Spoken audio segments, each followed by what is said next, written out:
Hey,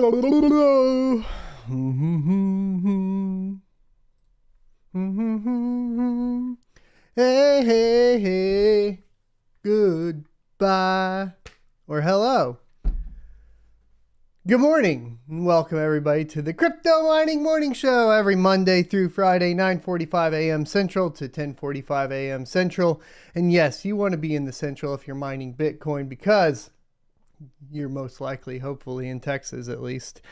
There you go. So today we have a pretty good show to go over. We have a new release from Team Black Miner. We have updates to the 2miners Ethereum mining pool that is going to basically facilitate smaller miners to participate in more blocks than they were before.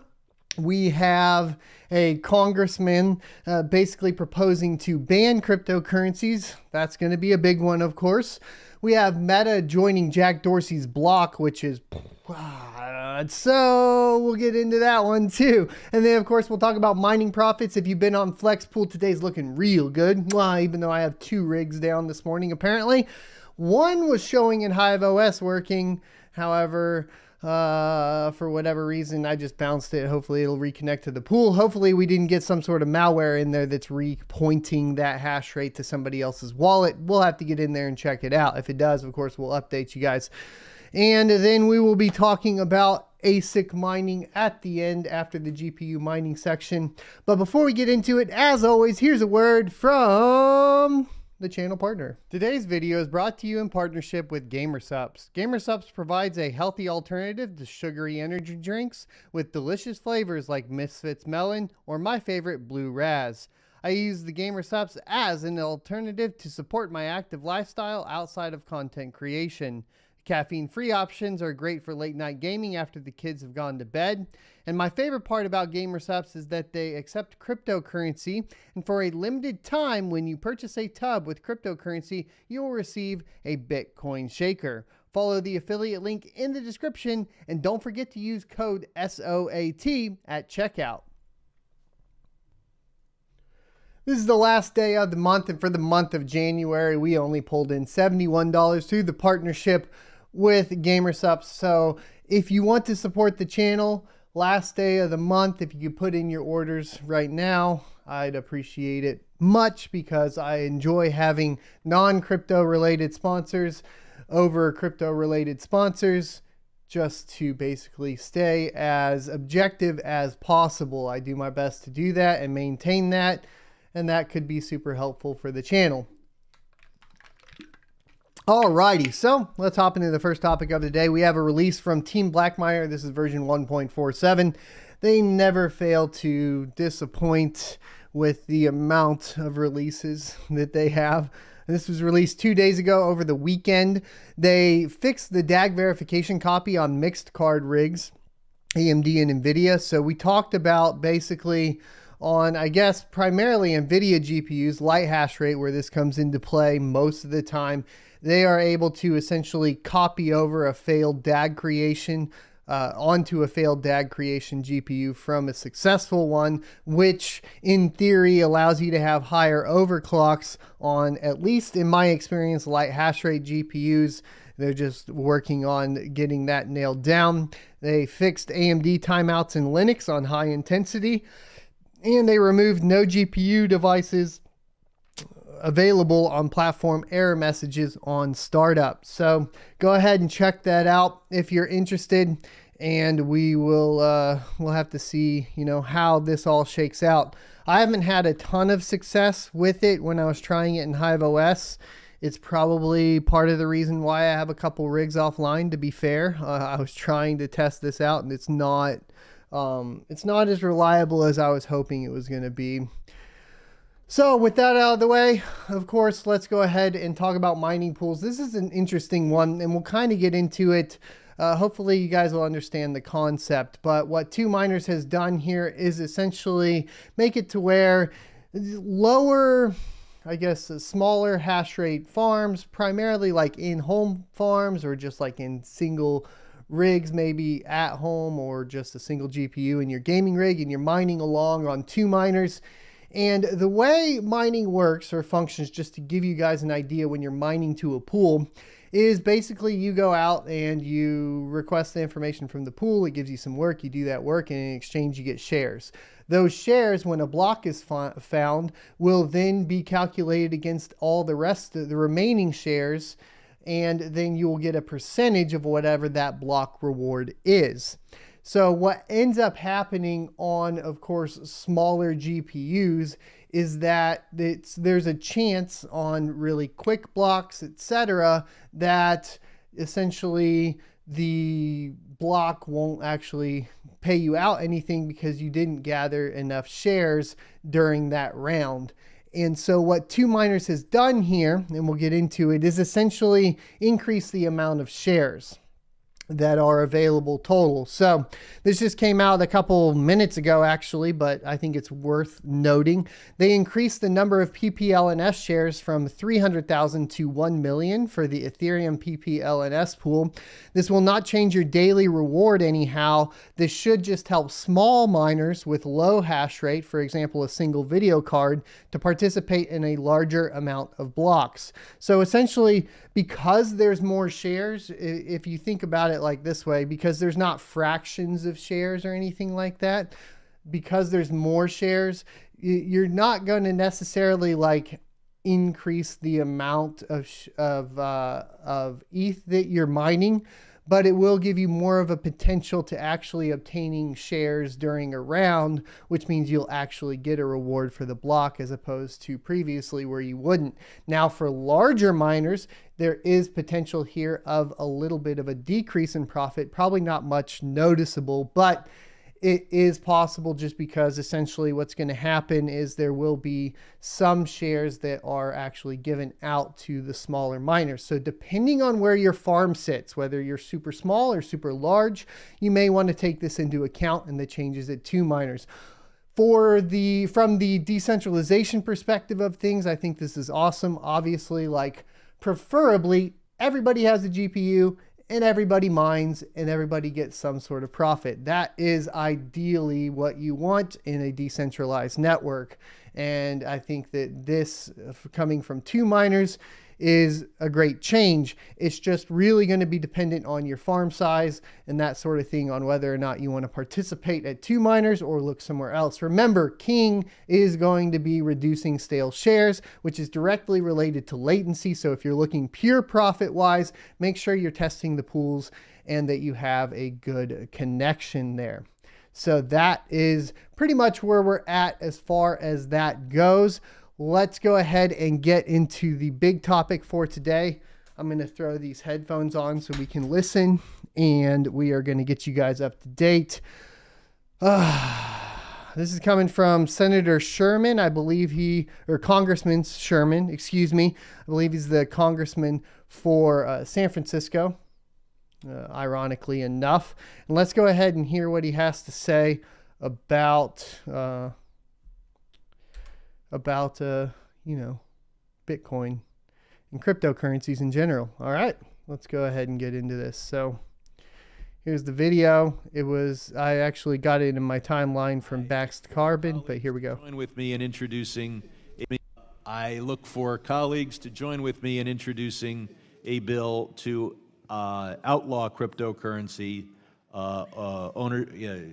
purchases by Americans, so that we nip this in the bud, in part because an awful lot of our international power comes from the fact that the dollar is the standard unit of international finance and transactions. Clearing through the New York Fed is critical for major oil and other transactions, and it is the announced purpose of the supporters of cryptocurrency to take that power away from us, to put us in a position where the most significant sanctions we have on Iran, for example, would become irrelevant.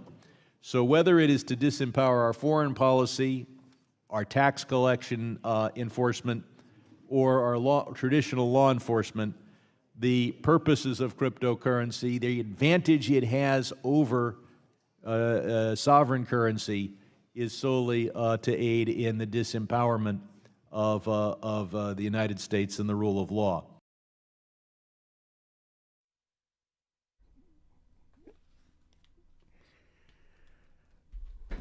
Ooh, buddy. He's not completely wrong here, right? Like, that's kind of like the hard part about all of this. So one of the things that I did tweet initially, though, just to kind of call it out on the arguments, it's hilarious that the argument, of course, here is that it would like disempower based on, of course, going through the Fed for essentially our oil supply, when the attack on Bitcoin from Elizabeth Warren is essentially on the power aspect of things. Now, what we are getting to here is essentially a revealing of the true intentions of the United States government when it is discussing banning and regulating cryptocurrency. You see, the initial descriptions, of course, as always, is to put some sort of fear into the public. So we had things like initially like, well, we're using too much energy and that's going to be bad for the environment, right? And then it kind of went into, well, there's a potential for scams and like people are getting screwed out of their money. We need to protect the people. And then finally, boom, we have it. We have the honest to God truth about why they are scared of Bitcoin, why regulation and talks of banning are coming into play. And it comes down to a loss of control for the US government if the dollar is not what everybody is basing their value around on as an international currency. And there is some validity to that, because if we talk about the United States and the shift in the way the United States functions over the past 50 years or so, probably even further back than that, there's been a huge shift away from obviously the gold standard, which went away. And then there was a shift away from production. So a huge part early on, of course, within the United States for wealth generation and being a world power was going to be more military and industrial, right? This is just kind of the natural progression of countries. History repeats itself, that sort of thing. It wasn't based on the currency being ubiquitous, which is what it is now. And so what it used to be was basically merit-based, production-based power, right?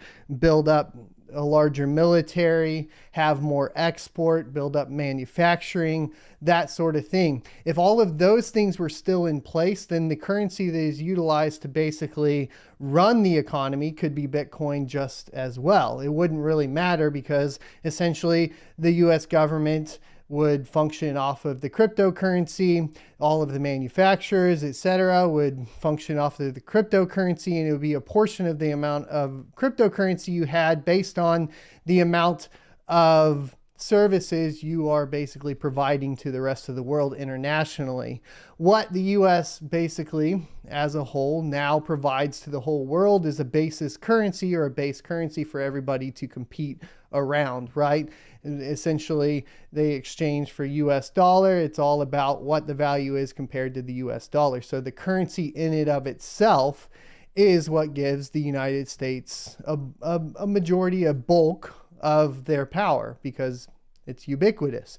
So to say that he's false or incorrect, I think would be a little amiss, other than, talking about how they kind of made that shift and showed their hand as far as like, well, we needed to control the oil supply, right? When we're talking about energy, that just seems ridiculous, especially considering that was the primary initial attack on Bitcoin.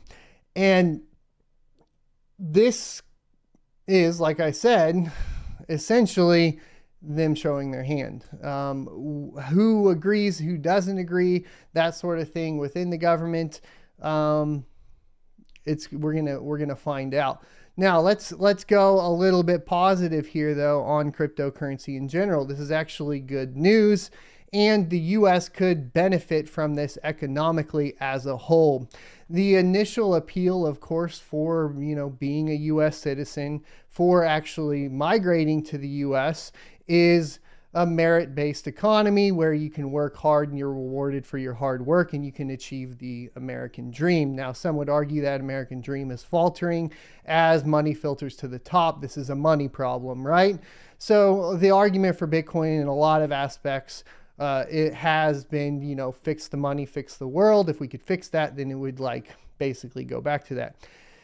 if the US became a huge supplier of course, minting the most Bitcoins and mining Bitcoin and participating in cryptocurrency and being on the cusp of blockchain technology as far as Web3 and metaverse, etc., it becomes the new gold rush. And I think this is something that a lot of, well, frankly, boomers are missing as far as this entire prospect goes. And because the government is primarily boomers, it's hard for them to grasp this concept, but it would be a huge upheaval of the way the current administration, well, just government as a whole, banking systems and everything currently function.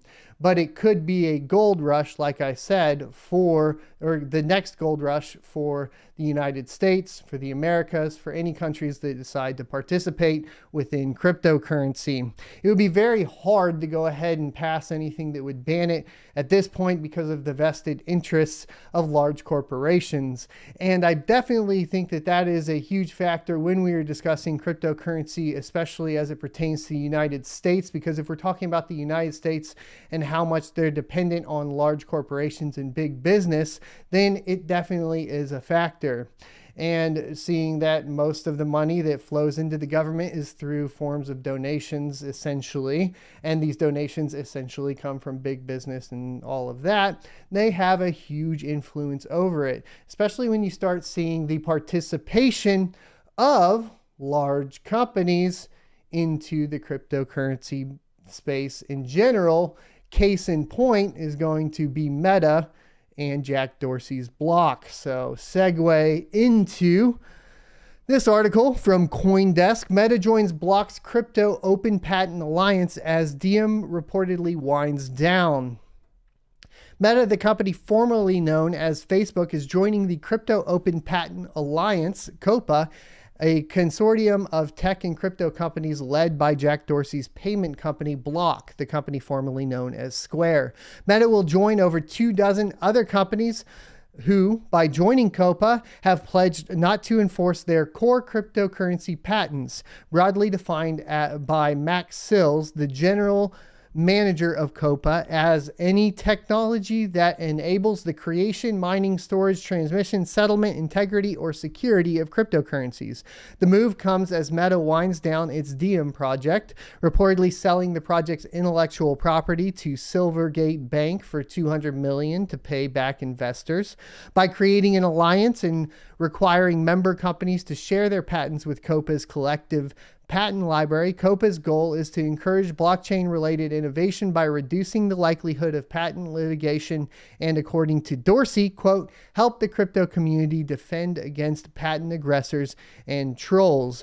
Overall, this is good. This is definitely, as far as COPA's strategy, if we read it on face level, this sounds fantastic. We're opening it up and we're not going to have the patent problem, and having even a large company like Facebook Meta go ahead and join in on it is super intriguing. Now, why would they? Is that a good business strategy? Is that something you would expect from Facebook and Meta? Not necessarily. However, I think that there is a lot of technology that they would be behind on if they weren't a part of this. So it's almost like a forced into it sort of situation just to get caught up. In 2021, COPA filed a lawsuit against Craig Wright, the Australian computer scientist best known for his widely debated claim to be the inventor of Bitcoin. That's where my chuckle came from, by the way. Over his attempts to copyright the Bitcoin white paper, an issue that has been bedeviled the crypto community for years. According to Sills, Meta is the largest patent holder that has joined COPA to date. Quote, it signifies that crypto is becoming a core technology to businesses across industries, end quote, Sills wrote via email to CoinDesk. When asked whether Diem's patent would be included when Meta joined COPA, Sills said, quote, it includes all Meta's core cryptocurrency technology patents in its portfolio. It is unclear if the arrangement will also extend to the Diem Association. While Diem, then Libra, was spun up with a group of corporate backers, Meta also owns Novi, a digital wallet subsidiary launched as Calibra. Novi head, David Marcus, left the company earlier this month, though the wallet firm did launch a trial service with Paxos USDP stablecoin late last year. Sills told CoinDesk that Meta committed to joining COPA in November of 2021. So, first of all, like I said, what this does point is that it is moving in the proper direction, which means I think that Jack Dorsey's doing good here. Maybe it fails again, but I think he's probably learned a lot of lessons from Twitter and the path that has gone down. So I'm hoping, lessons were learned and mistakes, were made and then they aren't made again. That would be my hope here. Obviously, being able to remove these patents from large companies like Facebook and Meta is going to be beneficial for everyone within cryptocurrency. I think there is obviously the potential when we're talking about open source. You can kind of see the way Microsoft has adopted open source technology, I guess in general, software, etc., and kind of integrated it into their platforms to still monetize it. That you can still end up in the same spot where you have at least a sort of monopoly over a certain industry, even utilizing open source stuff, because you have more resources to basically build out whatever patents are available, etc. But I also bring this up because, like I said, when we're talking about the most influence over the United States government, we're talking about big tech.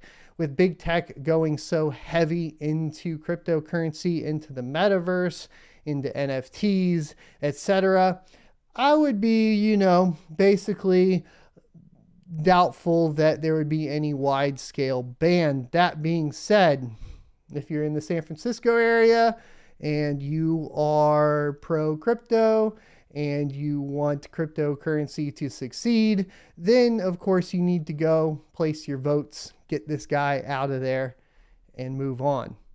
Like I said, unfortunately, last week we talked about it. This is getting political. We're gonna have to get political.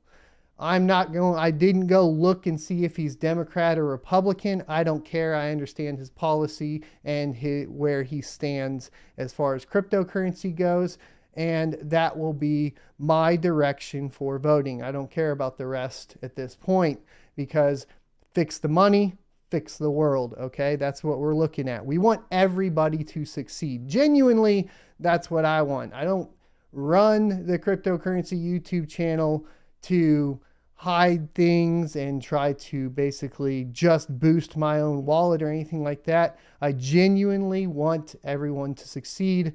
And part of that is fixing the money, and you fix the world. That's genuinely how I feel about it. That's why I'm principled along the kind of initial white paper for Bitcoin and essentially going all the way back to the Cypherpunk Manifesto. That's where I sit as far as this goes. I hope you see this nice little progression now, though, and that they've showed their hand. I hope you see that progression of strike fear in the public, try to manipulate the public with fear. Then we'll just move into basically telling them exactly what we're thinking. Maybe it was a slip. Maybe he didn't have his morning coffee with Miss Warren to state it properly and more accepting to the public. Who knows? Let's go ahead and get into mining profitability for the week. And it's looking pretty good, even though it does look like I had another rig pop back online. Fantastic. This is the rig that was showing mining that is not mining anymore. I have a feeling I might actually be running into an issue specifically with maybe a corrupt OS that is mining to a different wallet. We're going to have to remote in and see. We've had obviously some pretty bad downtime over the past day. Yesterday was dad-daughter day, but I did run up and get rigs back online, and you can see they went back down. I'm clearly having some reliability issues. Part of that was due to Team Black Miner and playing around. Part of that was due to some heat issues, specifically 2 dead fans on an MSI RX 5700 that is basically making the core overheat. And because the core is overheating on that, it's shutting off the whole miner. So I have some fans on way. We'll get that going. We had a huge day on, of course, Flex Pool here. They hit a huge block, and so our estimated early earnings are 263.56 with an estimated 0.1 ETH a day. This will not continue, and if you're on another pool, it's more than likely that this didn't happen necessarily. We're going to hop into, of course, difficulty. We're going to take a look at why this is happening, right? I think it's pretty clear that, and I'll see if I can pull this up here. I think I can pull up blocks for you guys. I'll try. There must have been a big block here somewhere, right? So, we're looking for the big block that hit here. I wish it was a page that I could just scroll down. You're finding a lot of blocks, but nothing huge. There must have been a pretty significant block found on FlexPool, I would assume, because the profitability shot up insane. But I'm not sure. There they are. 3 blocks in a row, 19 hours ago, 70, 74, and 83 ETH. There you go. That's what's driving up the profitability on FlexPool right now. That will not continue. So there you go. That's what we're looking at. Let's go ahead and take a look at what to mine for a more reasonable calculation. And what we have here essentially is an increase in profitability on the 3090 on Ethereum, going up to $3.76 a day. However, still not even nearly fully recovered at this point. And then coming into second is going, well, let's go ahead and make sure that Zell hash is correct here before we call this out. Yep. So Flux on the 3090 does come in second at $2.08 a day after power, with Ryo, which is best I can tell still dead as far as the project goes, at $2.07 a day. Conflux coming in third at $1.89 a day after power, and then we have the Cero at $1.85 and the Ycash at $1.94, with Cortex falling down behind that at $1.91 a day. We do have, of course, the open network pulled up. Let's go ahead and get 4.4 gigahash in here at 280 watts and calculate that out for the 3090. If we take a look, that's at $1.87 a day. So Toncoin has reduced quite a bit. I think at that point it's below even Octopus. Yep, it's even below Cortex. I did notice that obviously there's a lot of stuff going on a lot of these proof of work networks. I still don't know what the strategy is that's going on, but there's big spikes, of course, in hash rate on some of these. And it does appear to be coming from NiceHash. Why, how those calculators are working out, if it's a cron job or something along those lines, I don't know. So that's kind of where I'm at as far as like, I don't know why we're having the huge spikes necessarily, exactly what's causing it, but I will continue to do some research as far as that goes. Let's go ahead and take a look at Polaris GPUs, because those are the main still on the network. Unfortunately, I think they don't have much longer. We talked about this last week, but on Ethereum, they're 90 cents a day after power. And then Firo comes in second at 34 cents a day after power. It's going to be hard pressed for these Polaris cards to survive on any network post Ethereum. So be careful. Don't go out and purchase them right now, even possibly ever at this point. Let's take a look at the 6000 series with the 6600 XT. That's $1.10 a day on Ethereum and 56 cents a day on Firo. It does come in third, comes in Cortex at 51 cents a day. You do have the option, of course, of TON with these that will be hold it off a little bit post Ethereum, possibly. I'm still looking at how these contracts work. Someone told me that essentially those contracts deplete, but there may be more contracts that they aren't revealing. I don't know. Anyways, I got to do some more research on Toncoin. I don't know that that's true. I think it will end in 200 days. Flux, 41 cents. I believe the Flux hash rate's a little bit better than 27 solutions a second, but I'll wrap back around and we'll look at that.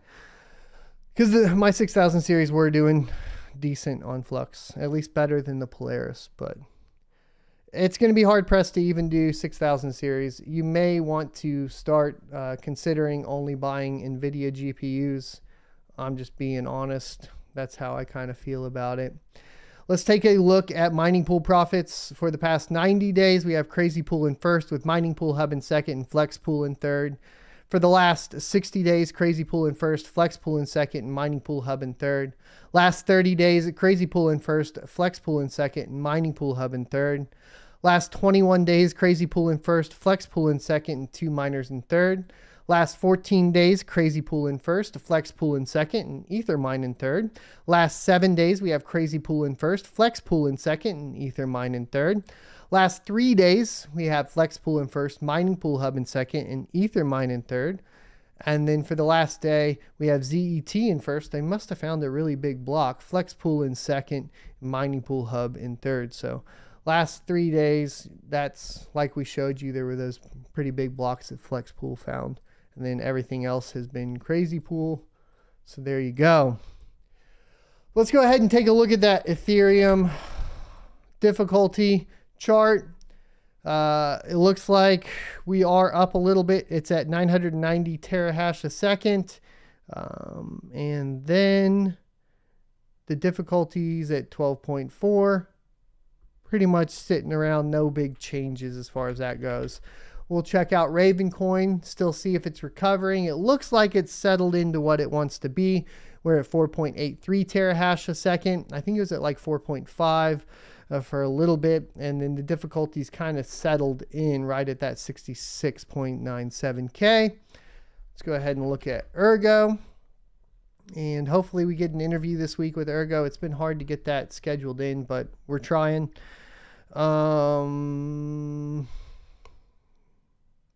It's hard to remember what the changes here would be. It looks pretty stable at that 16 terahash a second.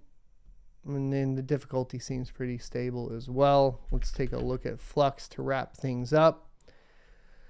And Flux has had a dip in difficulty over the weekend, it looks like, and a dip in hash rate down to 2.28 mega solutions a second. I think that's down from like 2.5 to 2.6 last Friday. So we have a dip in difficulty, probably related, of course, to the profitability dip there.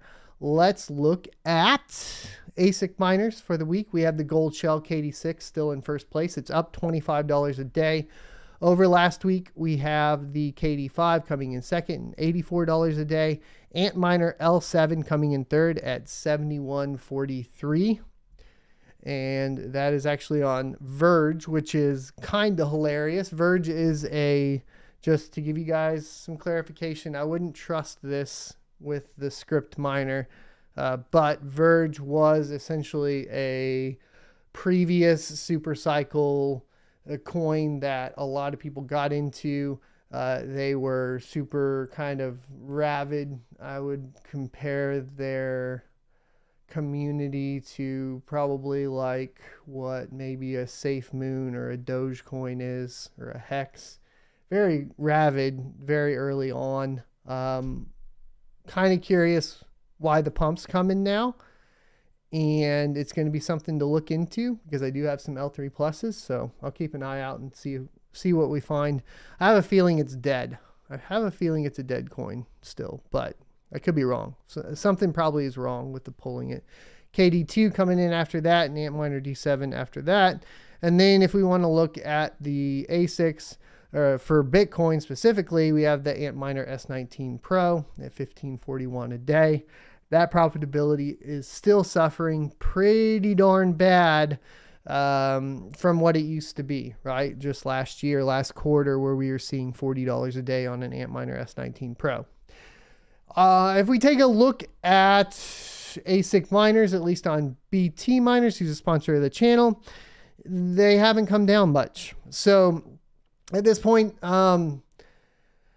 like we talked about this before, right now, I think that the ASIC miners need to come down.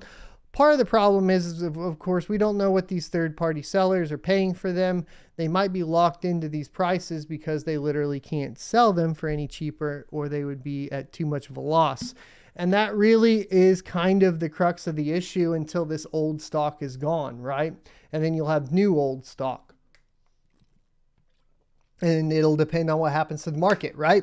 We've seen some market recovery, obviously, this week. Will that recovery continue? I don't really know anymore. We've talked about, if it was going to be a traditional super cycle in March, we would see kind of the bottom. I gave you guys the worst case scenario, right? The 1100 on the ETH and the 21K on Bitcoin based on previous cycles, all-time highs. It just seems to be sticking right here. It kind of seems to have recovered. It doesn't seem to be like a death blow that's going down super hard, even with all of the FUD surrounding it, coming from just all the governments. Just throw them all the governments except for like El Salvador, right? And it looks to be pretty healthy. Overall, I think the crypto market looks very healthy right now, as far as like, it's not doing the crazy dump off. I would expect more of a dump right before tax season. I'm starting to get my tax information in. It's about as scary as it could possibly be. So hopefully we'll be okay, especially when we're in a down market and the mining's down and the YouTube revenue's down and everything's down. And then they're like, bam, get you with taxes. It's pretty rough. I'm going to try to survive. I'm sure you guys will know if I do or do not. Let's get into questions and comments. As always, sorry, I'm going to still work on the bounce. At least I won't touch it for now. But as always, super chats get priority because they're the easiest to read. They're never required, always appreciated for support of the channel. By the way, we're wearing our Keep Calm Mine On shirt. You can purchase yours down below the channel. It's $28. And I get exactly $8 and like, I forgot the change. It's like 76 cents or something for every purchase. So that helps me out. It's basically everything over $20 I get, which is awesome. And I made the design myself in Inkscape. So there you go. And then obviously orange at Son of a Tech. I'll read it better. I'm going to sit down now.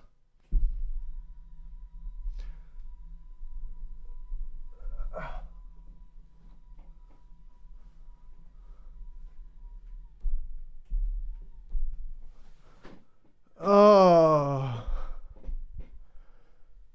let's go ahead and get into this. Boom, boom, boom. I'm looking.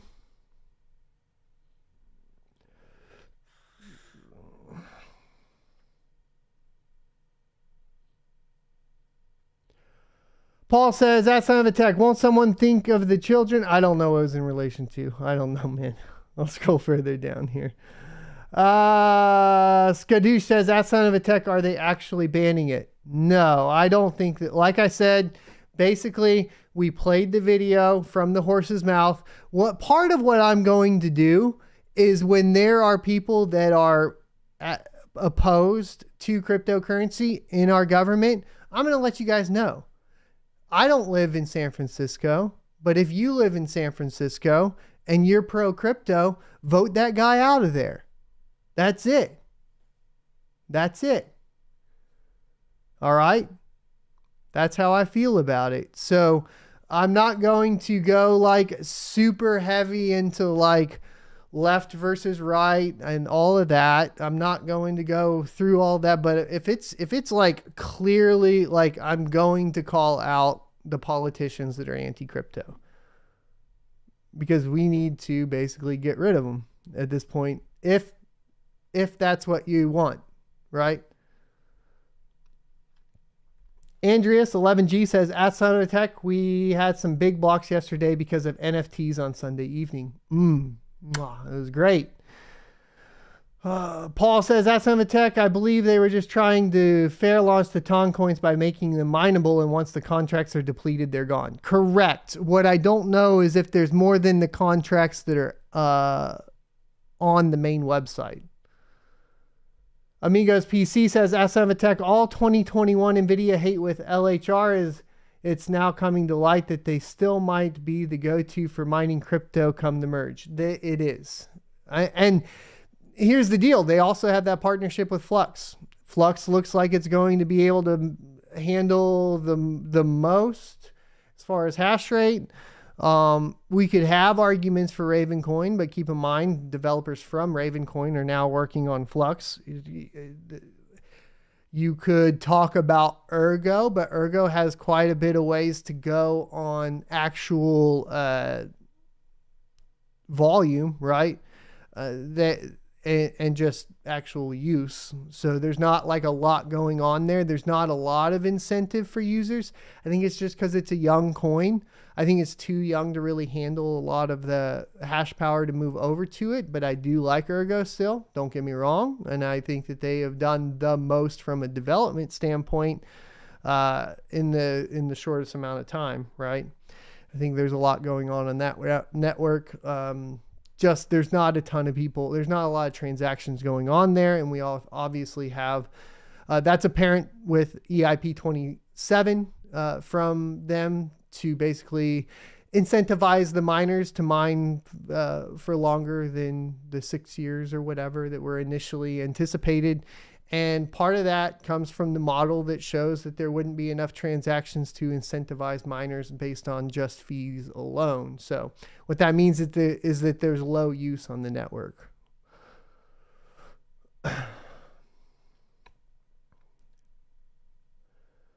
Stoner 8 close. All right.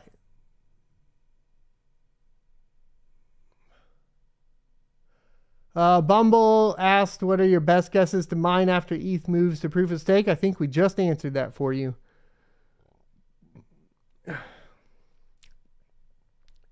Rob says, AssignmentTech, do you have helium miners? Yes, I have one, and we should have the review out this week. Ringstead Hedge says, AssignmentTech, as Scrooge McDuck says, robbers, thieves, politicians. There you go. The Stick Shark says, AssignmentTech, I'm currently using Ethermine. The latency for that versus FlexPool is pretty much the same. Should you consider switching to FlexPool, seeing as it's been more profitable for the past 90 days? So some of the things that you want to keep into account is just because it's profitable for the last 90 days doesn't mean that the move will necessarily always be more profitable. Because there is luck involved and essentially because the blocks vary so wildly, you could end up hurting yourself. And another way that you could hurt yourself even more is that most pools have pool hopping kind of precautions. And that's what PPLNS is. Both of these pools are that, which means that there is favoritism given to miners that stay on the network for an extended period of time. So anytime you make a shift, you will basically have like to work with like seniority. And the miners that have been there longer have an advantage over you when obtaining shares, etc. It's just something to take into account.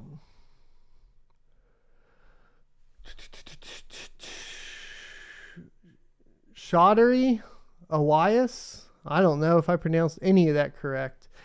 It says, at Son of a Tech, I'm going to buy 12 6600 XTs, your first purchase of an AMD card. Is it a wise decision to buy them right now? I would lean towards no, primarily due to the fact that their pricing's still a little bit high, and we really aren't clear on exactly what's going on with Ethereum and the merge. More than likely, it does feel like it's going to be June. We even had a call that was tweeted out. Let me see if I can find this for you guys, actually. I think it's on my Twitter. Let me see if I can find it, and then we'll just go ahead and play it so you can get the word from the horse's mouth here. Here we go. So this was on Compass Mining's Twitter. And this is Tim Biko, a core dev. I think I actually just said his name wrong. Wondering what you guys' thoughts are on Ethereum. Here we go. So it's paused. What I'm going to do is we're just going to listen to this real quick. You guys will get an idea of what's going on, and then we can discuss a bit. But this answers that question a little bit. Wondering what you guys' thoughts are on Ethereum mining going into the merge. I would strongly advise against trying to start a mining operation today unless you can be profitable in a large number of weeks to very small number of months. Today is not the time to buy a GPU and think you can maybe make it back in 6 months. And I think what happens with hash rate at the merge hinges on what percentage of hash rate is already kind of past break even and which one isn't. So if you're say a long-term miner and you're way past break even, you're profitable, you're basically your fixed costs are paid and you're profitable on every incremental block that you mine, then your incentive is to mine all the way up to the merge, right? It's why would you shut down, because you can get that extra money. I think if you're in a world where your fixed costs still make up, you're still kind of paying back those fixed costs, then when we get close to the merge, the calculus becomes say I've got 2 months of mining left, versus the cost of selling all my GPUs today, what do I expect to be higher ROI? If the network is made up of mostly actors who are still paying back their fixed costs, there's a higher probability that they try to sell their hardware to kind of get back, those as much of those fixed costs as they can, especially if they forecast that after the merge, there might be a larger supply of GPUs on the market. Whereas if what you're seeing is people who are already have those costs covered, or even have staking infrastructure set up, we've seen a lot of large mining pools also offer staking services, then those folks basically have an incentive to mine all the way up to the last merge block. And possibly, if they have a staking service, they have an incentive for the merge to go well and for Ethereum to be successful beyond the point of the merge. Ethereum is robust against a very broad range of hash rate. I mean, we could potentially lose a lot of hash and still be extremely secure. And, this is one of the reasons for moving to proof of stake is the sense that we're overpaying for security. So we're overpaying for security. Who? Sounds centralized to me, bud. All right, so first of all, Tim's comments should be basically words of warning to all of y'all when thinking about Ethereum. You should not be planning on mining Ethereum with your GPUs. He clearly said weeks to months. Obviously, we already have the difficulty bomb coming in to delay it to June. June seems to be the very earliest at which we would see the merge, I think, in my humble opinion, if judging by the difficulty bomb delay and all of that. Once we get into this last guy, I give up. We're overpaying for security. All right, well, that's what the network is paying for the security as far as everybody that participates in it. So when he says we, it just makes me think of EIP 1559 and bolstering the initial coin offering investors. And I'm not a big fan of any of that. I don't think ETH wasn't a fair launch to get from the get-go. It broke the code is law statement that they always went with.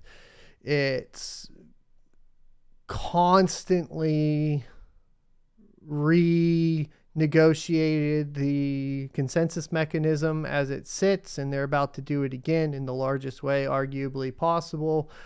And then if we're talking about security, it seems like a silly argument to me, because it sounds like it's from his perspective, I'm paying too much for it. I don't want to pay the fees. I don't want to do this or that. And coming from the fact that EIP 1559 didn't reduce the fees, it only bolstered the current holders' value. I'm not a big fan. Not a big fan of that last statement. But I think Tim is Tim's obviously going to be pro proof of stake, but when he talks to GPU miners, he's very cordial, and he doesn't seem to mislead as far as all of that goes. So If you were planning on purchasing GPUs for Ethereum, don't, I suppose. Just be prepared that, you know, your profitability is going to go down. Part of that obviously is purchasing NVIDIA GPUs over AMD GPUs, in my humble opinion right now. And then that's kind of it. So let's see. Miner Illusion says, AssignmentTech at any moment, months from now, your Bobcat miner might maybe get shipped. Yeah, man, it sucks. Dr. Bootygood says, AssignmentTech in PPL and S pools, is it the address or worker name that they track? It's the address. The Stick Shark says, AssignmentTech, thanks for your input. You're welcome, man. Homem says, AssignmentTech, you emailed me a while ago about GPUs. If you were asking more than $15 per mega hash, I probably said no. And probably my current purchase price would be even lower than that. So Fun Dumb says, Saifu, I don't know, dude. I don't even know what you're on about. All right.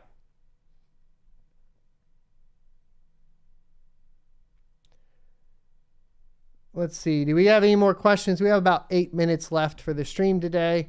This weekend I had my jiu-jitsu tournament. I finished second. I had 3 wins, 1 loss, 2 submissions. For anybody into jiu-jitsu, the submissions was the Ezekiel choke and an arm bar. I had a lot of fun. My son rolled in the morning and he got gold. He got first, won both of his matches by... he won 2, lost 0, and both of his were by points. He did very good at securing side control and then taking mount. He's 5 years old, so basically all he kept doing was telling him to knock him down and go to side control, hold that, and then go to mount and hold that. That seemed to work because he racked up the points and we were good to go.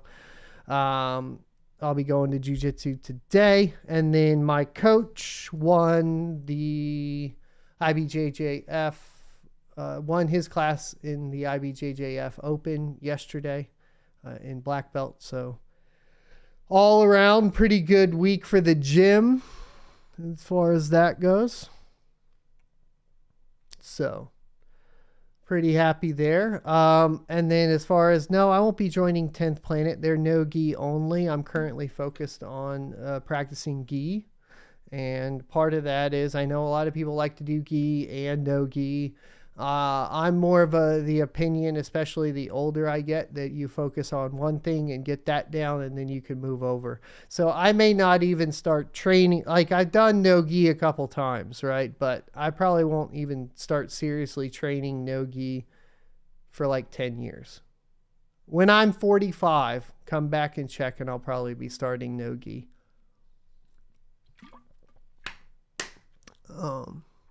It's kind of the way I function with everything in life. I did this YouTube channel for 10 years before I quit my job and started anything else. It's the way it goes. Just consistency and keep doing things, and then you can find success. But it's never fast, it's never quick, and it's never overnight. But it's the way life is rewarding. Hoso Tube said, AssignmentTech, can you make a video tutorial about solo mining straight to node instead of mining to solo websites like 2miners? Maybe. I don't really have the infrastructure up to even do it right now, to be honest. And that's partly because I don't have a dedicated line for internet at the farm. Wyatt Pendleton says, AssignmentTech, I have the opportunity to purchase full 6-card rig of EVGA 1070 for the win cards for $2,200. Should you try to talk them down more? You're looking to mine Flux with it. Yeah, I was going to say Flux would be the one you would want to do. If we're taking a look at 1070s, we can calculate this out real easy, right? So 6 cards, calculate that out. Desktop, let's go ahead and scroll down. Your ETH would be $396 a day for 6 of them. So, you know, you're right. Technically, if we just base it off of Ethereum And actually, I think the Zell hash would be wrong. Let me go ahead and look at, I don't remember where that one is. We'll have to pull it up later. I think it does get a little bit more than that, but that'd be $3 a day. How many flux are you getting a day, though? Oh, no, 3. Then let's calculate that out. You know, I think really, if you want to give them a hard time, we would calculate it out based on the amount of Ethereum hash rate, which would be 150 mega hash. That would be 2250. So it's under $15 a mega hash. That's okay there. Then if we're looking at return on flux, you're looking at 733 days. That's a pretty long ROI on flux, my man.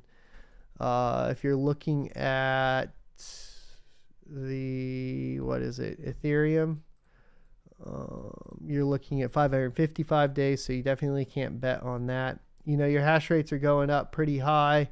At least he's not gouging all of the way. But how much is that per 2070? 2200 divided by 6. It's like $366 per 1070. I feel like they're going to come down more. I just do. But if you're expanding, like if you're in expanding mode right now, because like part of my problem is I'm out of power. I'm upgrading power. So I'm kind of out of expanding mode. I'm expanding, but I'm upgrading power. As far as like, if you're expanding and getting rigs, I think that's a fair price right now, right? It's fair. Blockchain Biscuit, thank you for the $5 super chat. Says ETH merge page says miners are likely to stake ETH after the merge. Personally, I think many will liquidate for Bitcoin or other proof of work alts. What do you think? It's already been proven that like 80% of the currently staked ETH is from the Ethereum Foundation themselves. Part of the problem was that they had to do that themselves because they could not get people to stake their ETH. I do not think that miners will go ahead and... What's the incentive for miners to stake their ETH? Like, there's not much incentive, in my humble opinion. The network at that point's abandoned you. You have to keep your infrastructure up and running. You're going to move to another proof of work coin. And more than likely, you're going to move to supporting whatever that proof of work coin is. I think that Ethereum as a whole is going to be in for a little bit of a wake-up call when the merge takes place. I think they already kind of know it, though. I think they like controlling 80% of the staked ETH. I think that they might already know this, too. I don't see how you wouldn't see that. I think the miners will peace out. Case in point of like miners influencing networks. What has caused the super cycle, right? It's the miners. It's specifically the miners. Why? How do we know that? Because the price starts to increase whenever there's a halving, a reduction of mining rewards on Bitcoin.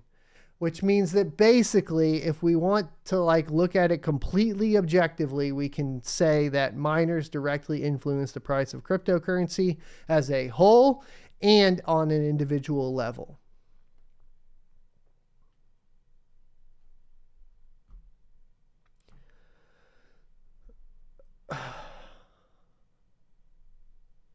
Pay Me in Crypto says, is Ton coin a SHA-256 algo? Yes, it is. An ASIC cannot mine it, though. It's dark coin. It's a little different. Host the Tube says, are there any movies you can watch over and over again and never get tired of? I've been getting tired of all movies. I'm not vested in movies. I'm barely vested in video games at this point. Right now, I'm obsessed with jiu-jitsu and working out and crypto. I mean, there's really not much more time. I played video games for the first time this weekend for Dad-Daughter Day. We did Minecraft and we played it on Flux for a couple hours on the Flux server I built for Minecraft. And that was fun. And the Flux server worked pretty well. Secret Recipe says, at AssignmentTech, I'm working on a DeFi platform. I would be curious to get some of your input.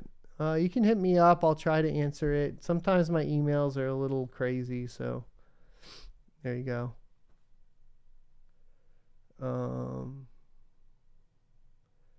That's going to wrap it up for the live stream today. Be sure to hit the like, comment, subscribe. I already got the pit stains. That's what happens when you're working, I suppose. It shouldn't be hot in here. It's only that mining Ton coin right now. Nothing else is going on. We are going to be building the second test bench setup over here. I got the parts for it. I just haven't completed it. I'm excited for that.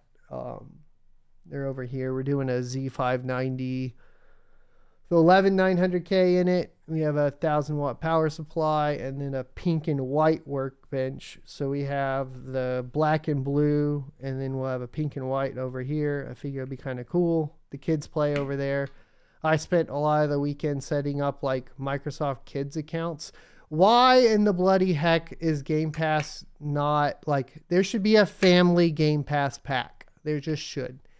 Because like I have the child account set up under it. Why doesn't it just let you be like, okay, we'll pay a couple extra dollars. Why do I have to buy Game Pass for 3 people or whatever? Is kind of annoying. But oh, I'll see you guys next Tuesday. And by Tuesday, I mean tomorrow. And by tomorrow, I mean 9:45 a.m. Central Time to 10:45 a.m. Central Time.